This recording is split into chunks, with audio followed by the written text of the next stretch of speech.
بسم اللہ الرحمن الرحیم۔ ایک دن حضور اکرم صلی اللہ علیہ وآلہ وسلم اپنے حجرے سے باہر آئے تو آ کر ممبر پر تشریف فرما ہو گئے۔ یہ ظہر سے کچھ پہلے کا وقت تھا۔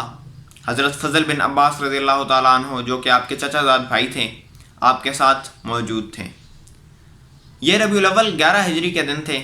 آپ صلی اللہ علیہ وآلہ وسلم کی طبیعت بہت خراب تھی۔ حضور اکرم صلی اللہ علیہ وآلہ وسلم کے دنیا سے پردہ فرمانے کے وقت کے دن قریب آ چکے تھے۔ حضور اکرم صلی اللہ علیہ وآلہ وسلم نے حضرت فضل بن عباس رضی اللہ تعالیٰ عنہ سے کہا کہ جاؤ اور مسجد اور مدینہ کے بازاروں میں صلاۃ الجامعہ کا نعرہ لگا دو، یعنی کہ لوگ نماز کے لیے جمع ہو جائیں۔ صحابہ کرام رضی اللہ تعالیٰ عنہ اجمعین کو یہ بات معلوم تھی کہ جب حضور اکرم صلی اللہ علیہ وآلہ وسلم کسی شخص سے صلاۃ الجامعہ کا نعرہ لگواتے ہیں تو اس سے مراد ہے کہ وہ چاہتے ہیں کہ سب اکٹھے ہو جائیں، وہ کوئی بات کرنا چاہتے ہیں۔ تمام صحابہ جوک در جوک مسجد نبوی شریف میں داخل ہوتے گئے۔ جب صحابہ کثیر تعداد میں موجود پہنچ چکے تو حضور اکرم صلی اللہ علیہ وسلم نے ایک خطبہ دیا جس سے تمام اصحاب کے دل بھر آئے۔ حضور اکرم صلی اللہ علیہ وسلم نے فرمایا کہ میرے ساتھیوں، میری رخصت کا وقت قریب آ چکا ہے۔ حضرت فضل بن عباس رضی اللہ تعالیٰ عنہ کہتے ہیں کہ اس وقت حضور اکرم صلی اللہ علیہ وسلم کے سر میں شدید درد تھا۔ میں نے ان کے سر پر ایک زرد پٹی کس کر باندھ دی اور میں ہی انہیں سہارا دے کر ممبر تک لے کر آیا تھا۔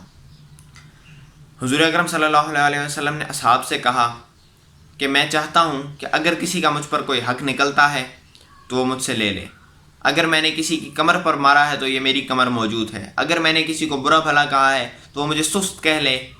غرض جس کا مجھ پر جو حق نکلتا ہے وہ مجھ سے لے لے۔ اور حضور اکرم صلی اللہ علیہ وسلم نے کہا کہ کوئی یہ نہ سوچے کہ اس بدلے کے بعد میرے دل میں کوئی برا خیال پیدا ہوگا۔ میں بغض اور کینے سے پاک ہوں۔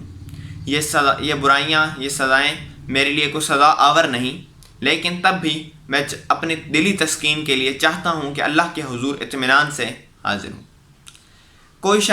کسی شخص نے نہ کچھ کہا، نہ کوئی آگے بڑھا۔ کوئی بڑھتا بھی کیسے؟ رحمت دو عالم صلی اللہ تعالیٰ علیہ وآلہ وسلم نے کبھی کسی کے ساتھ کوئی زیادتی، کوئی برائی، کوئی کچھ نہ کیا۔ سب کے ساتھ اچھے اخلاق سے پیش آئے۔ حضور اکرم صلی اللہ علیہ وسلم نے کہا کہ یہ اعلان کافی نہیں، میں کچھ دیر بعد پھر اعلان کروں گا۔ پھر حضور اکرم صلی اللہ علیہ وآلہ وسلم ممبر سے نیچے آئے، نماز ادا کی اور پھر گویا ہوئے کہ کسی کا مجھ پر کوئی حق نکلتا ہے یا اس نے مجھے کچھ دینا ہے تو وہ مجھے دے دیں۔ قرآن مجید میں ارشاد ہے کہ حق پر موجود رہو، حق پر قائم رہو، انصاف پر قائم رہو۔ حضور اکرم صلی اللہ علیہ وسلم بھی اس وقت یہی کر رہے تھے۔ حضور اکرم صلی اللہ علیہ وسلم کی زندگی ایک بہت اعلیٰ زندگی تھی کہ جس سے لوگوں کو سبق سیکھ سکتے تھے۔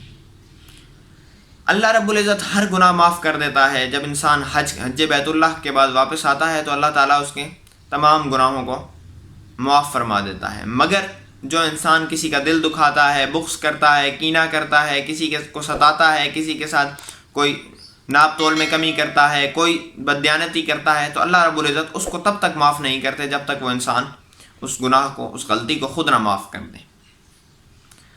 یہ پرسش انسانوں سے ہوگی، بہت سخت پرسش ہوگی، اس جہان میں بھی ہوگی اور اس جہان میں بھی۔ صرف وہ لوگ اس پرسش سے بچ جائیں گے جو بہت رتبے والے تھے، جو یہ کام کرتے ہی نہیں تھے، جو اللہ کی رضا و خوشنودی کے لیے ہی رہتے تھے۔ حکمرانوں سے پرسش بہت ہی سخت ہوگی۔ جو عہدیداران حکومت، عہدیداران ملک بڑے جابر حکمرانوں کے کہنے پر نیک لوگوں کے وظیفے بند کر دیتے ہیں یا ان کو ان کا حق نہیں پہنچاتے، ان کو ان کے حق سے محروم رکھتے ہیں، ان کے لیے یہ پرسش بہت سخت ہوگی۔ جو حکمران اللہ سے ڈرتا ہے وہ تو پار ہے، لیکن جو اللہ سے نہیں ڈرتا وہ بڑے گھاٹے میں ہے، اس کے بعد بہت برا حال ہوگا۔ حضور اکرم صلی اللہ علیہ وآلہ وسلم کا اسوہ حسنہ ہم سب کے لیے قابل تقلید ہے۔ مدینہ کے تاجدار مدینہ، وہ شخص جس نے شہری ریاست کو، شہری مملکت کو 10 لاکھ مربع میل تک جس شخص بڑا کر لیا، اس شخص کی محبت کا کیا عالم ہوگا۔ وہ ہر وقت ان لوگوں میں موجود رہتا۔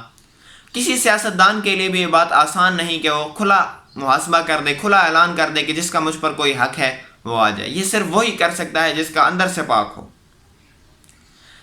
تمام لوگ یہ بات سن کر بہت حیران تھے۔